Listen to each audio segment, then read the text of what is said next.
നമസ്കാരം. പറഞ്ഞതൊക്കെ പാലിച്ച ചരിത്രമാണ് പ്രധാനമന്ത്രി നരേന്ദ്രമോദിക്കുള്ളത്. അതാണ് മോദിയുടെ ഗ്യാരണ്ടിയും. അയോധ്യയിലെ രാമക്ഷേത്രത്തെക്കുറിച്ച് ഏകദേശം 33 വർഷത്തിന് മുൻപ് പറഞ്ഞ വാക്കുകളും ആ വാക്കുകൾ പാലിക്കാൻ പ്രധാനമന്ത്രി നരേന്ദ്രമോദിക്ക് കഴിഞ്ഞു എന്നുള്ളതും യാഥാർത്ഥ്യം. 1991 രാമക്ഷേത്ര പ്രസ്ഥാനത്തിൻ്റെ നേതാക്കൾക്കൊപ്പമാണ് നരേന്ദ്രമോദി അയോധ്യയിലെത്തിയത്. ഫോട്ടോഗ്രാഫറായിരുന്ന മഹേന്ദ്ര ത്രിപാഠിയാണെന്ന് മുരളി മനോഹർ ജോഷിക്കൊപ്പം അവരോടൊപ്പം നിന്നിരുന്ന നരേന്ദ്രമോദിയുടെ ചിത്രം പകർത്തിയെടുത്തിരുന്നത്. വിശ്വ ഹിന്ദു പരിഷത്തിൻ്റെ ഫോട്ടോഗ്രാഫറായാണ് അന്ന് ഈ ത്രിപാഠി എത്തിയത്. അതുകൊണ്ട് തന്നെയാണ് അദ്ദേഹത്തിന് നരേന്ദ്രമോദിയുടെ ഫോട്ടോ എടുക്കാൻ കഴിഞ്ഞത്. ഗുജറാത്തിൽ നിന്നുള്ള നേതാവ് എന്നാണ് അന്ന് നരേന്ദ്രമോദിയെ മുരളി മനോഹർ ജോഷി മാധ്യമപ്രവർത്തകർക്ക് മുന്നിൽ പരിചയപ്പെടുത്തി കൊടുത്തത്. ഇനി എന്നാണ് അയോധ്യയിലേക്ക് വരുന്നതെന്ന മാധ്യമപ്രവർത്തകരുടെ ചോദ്യമുണ്ടായിരുന്നു. ആ ചോദ്യത്തിന് രാമക്ഷേത്രത്തിൻ്റെ നിർമ്മാണം ആരംഭിക്കും, ഞാൻ മടങ്ങി വരും എന്നായിരുന്നു നരേന്ദ്രമോദി അന്ന് മറുപടി നൽകിയത്. അന്ന് മാധ്യമപ്രവർത്തകർക്ക് അറിയില്ലായിരുന്നു നാളെ ഇത് ഇന്ത്യയുടെ പ്രധാനമന്ത്രിയാണ് എന്നുള്ളത്.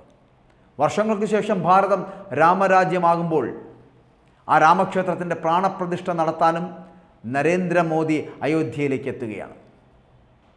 അങ്ങനെ പറഞ്ഞ വാക്കുകൾ ഒന്നൊന്നായി വളരെ കൃത്യമായി പറഞ്ഞ വാക്കുകൾ പൂർത്തീകരിക്കുവാൻ കഴിയുന്ന ഒരു നേതാവായി നരേന്ദ്രമോദിക്ക് മാറാൻ കഴിയുന്നു എന്നുള്ളതാണ് വസ്തുത.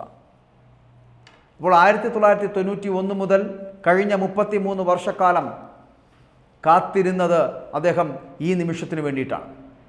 അന്ന് അദ്ദേഹം മാധ്യമപ്രവർത്തകർക്ക് മുന്നിലെത്തുമ്പോൾ ഗുജറാത്തിലെ ഒരു BJP നേതാവ് മാത്രമായിരുന്നുവെങ്കിൽ അതിൽ നിന്ന് കാലം അദ്ദേഹത്തിന് വരുത്തിയ മാറ്റങ്ങൾ വളരെ വലുതായിരുന്നു. ആ കാലം കാത്തുവെച്ച കാവ്യനീതിയാണ് ഇന്ന് രാമക്ഷേത്രമായി ഇവിടെ ഉയർന്നു വരുന്നത്.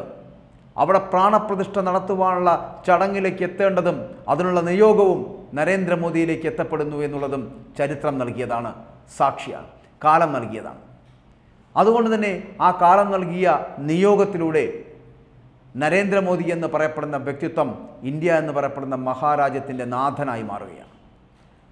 1991 കാലഘട്ടങ്ങളിൽ രാമക്ഷേത്ര നിർമ്മാണം എന്ന് പറയപ്പെടുന്നത് ഒരു സ്വപ്നമായിരുന്നുവെങ്കിൽ ആ രാമക്ഷേത്ര നിർമ്മാണം നടത്തുകയും ചെയ്യുമെന്ന് ഉറക്കപ്പറയുവാൻ അന്ന് നരേന്ദ്രമോദിക്ക് കഴിഞ്ഞു എന്നുള്ളത് വസ്തുത.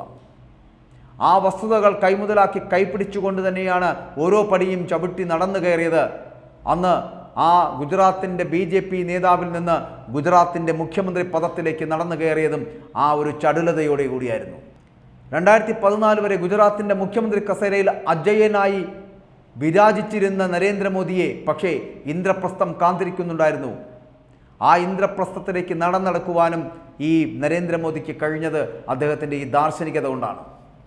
അങ്ങനെ എന്തും നേടിയെടുക്കാൻ കഴിയുമെന്നുള്ളൊരു തോന്നൽ, എന്തും ചെയ്യാൻ കഴിയുമെന്നുള്ള ഉത്തമ വിശ്വാസം, ആ വിശ്വാസം തന്നെയായിരുന്നു നരേന്ദ്രമോദിയുടെ ഗ്യാരണ്ടി.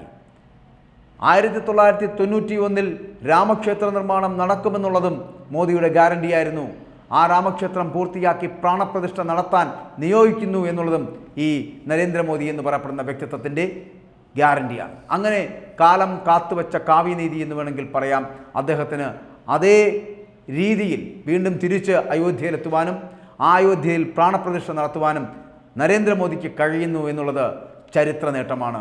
ഇത് ചരിത്രത്തിൽ തങ്കലിപികളാൽ എഴുതുക തന്നെ ചെയ്യും.